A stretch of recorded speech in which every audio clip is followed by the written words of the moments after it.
Si et pren el mòbil per veure amb qui estàs parlant, no és perquè hagi tingut un rampell de gelosia puntual, és perquè et vol controlar.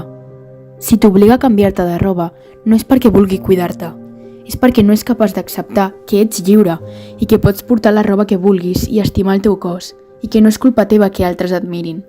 Si s'enfada quan marxes amb amigues, no és perquè tingui por que el deixis d'estimar, és perquè només et vol per ell.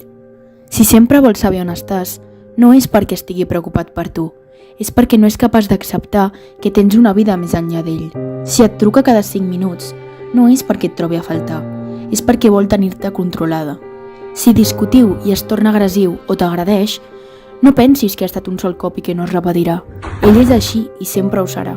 I si després et demana perdó i tracta d'arreglar tot el dany causat amb un parell de missatges i unes flors, com si el teu amor es pogués comprar, no pensis que mai tornarà a passar i que es mereix una segona oportunitat, perquè sí, això tornarà a passar. Totes aquestes actuacions tenen un nom clar, i no és, per res del món, amor.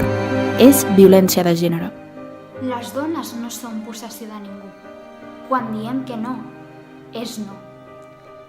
No volem ser controlades. No volem que les nostres parelles ens diguin el que hem de fer. No volem ser menyspreades pel simple fet de ser dones. No volem que ens insultin per com ens vestim o el que pengem a les nostres xarxes socials.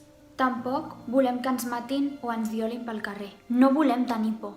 Volem que la violència de gènere s'acabi.